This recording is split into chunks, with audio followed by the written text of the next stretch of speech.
Hey, it's Alex. I'm the owner of House of Shaves Barbershop. I've been a barber since 2013. And if you're wondering how you can use a black mask at home to do like a mini facial and keep your skin clean, this video is for you. In this video, I'm going to go over how you can do a black mask facial at home by yourself. So we're only going to need two things in this video, and that's going to be the black mask itself. This is from Level 3. The packaging might be different now, but this is what the one I'm going to use. And then I'm going to also, this is optional, but I'm going to be using one of these silicone tipped brushes because I've done this before without the brush and it ends up being really uneven. So I'm going to be using this to kind of spread it out and make that more of an even layer so that it can dry faster and be easier to peel off. So the first thing you want to do is make sure you wash your skin and dry it off because the mask needs to be able to stick to the skin in order to be able to remove the blackheads and everything that you're trying to clean off.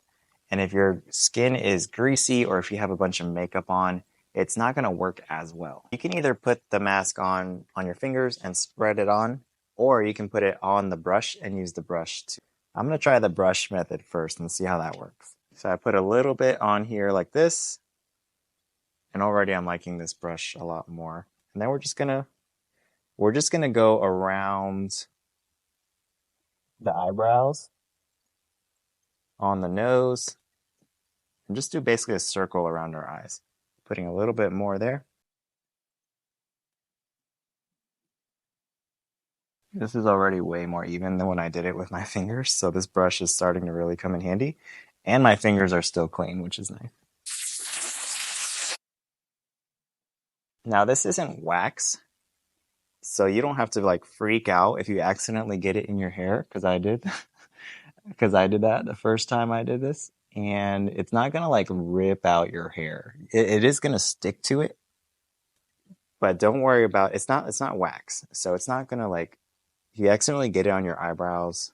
I mean, you can just peel it off.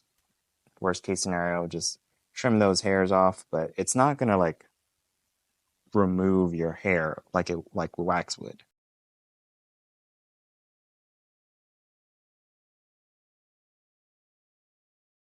So now that you got most of it on here, what we want to do is just make sure everything is nice and even.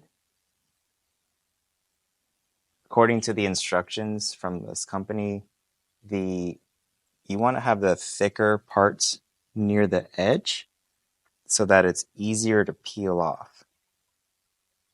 And then you basically just wait. You gotta wait 20 minutes for it to dry, and then you just peel it off. So I'm just gonna go through and make sure everything is even. You shouldn't put too much on there because otherwise it's gonna start to drip.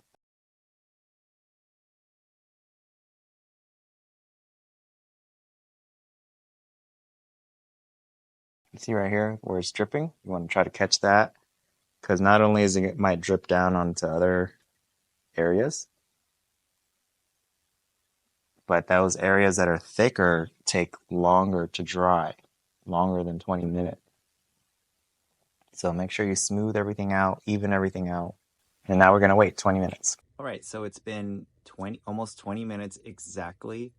And as you can see, it's pretty dry now. I'm touching almost every area on here and there's no residue. I noticed around the 10-minute mark, it started like tightening up on my skin. And so that's usually a good indication that it's starting to dry. So now all we have to do is peel it off. And so you want to start with you can start anywhere you want, but I'm going to start right here since this is like kind of thicker down here, so it's going to be a little easier to grab.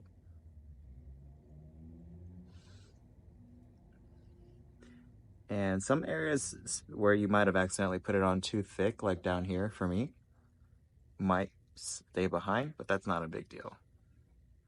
But the rest, especially if it's a nice even layer, not too thick, it should just pull right off.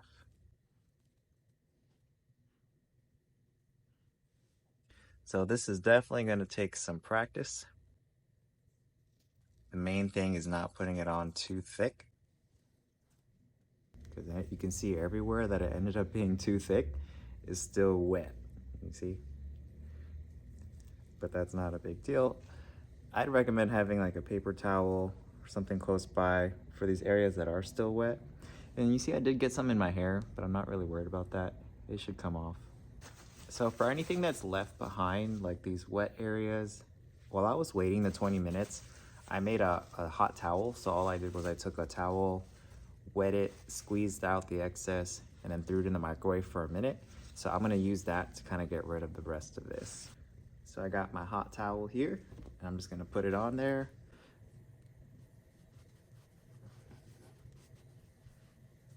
Comes right off. You see that? Beautiful.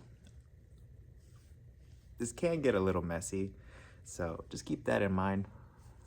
But it does take all of that 20 minutes for this mask to dry, and even so, if you put it on too thick in some areas like I did, it could take even longer. But that's where this hot towel really comes in handy, because you just put it on there and it comes right off. And I'm not worried about it getting in my hair, my eyebrows like that.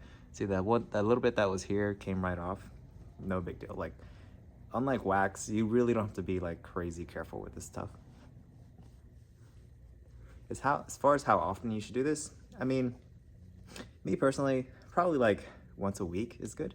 I don't think you need to do it too much more than that. It depends on your skin type though. If you're more prone to getting blackheads, or you want to do it more often, fine. Unlike waxing, this shouldn't irritate your skin at all either. This is just like giving yourself a little mini facial at home. This is from Black Mask is from level 3. The packaging maybe look different now, but I mean, it's very cheap and affordable to do at home. Or if your barbershop offers it, like we're thinking about doing, ask your barber if they can add it on as part of your service. But as you can see, my skin definitely feels better. It feels like less rough, and I definitely think I'll be probably not doing this regularly, but maybe once a month I'll throw it on there, see what I can do to make my skin look better. And that's basically it. That's how to use a black mask at home.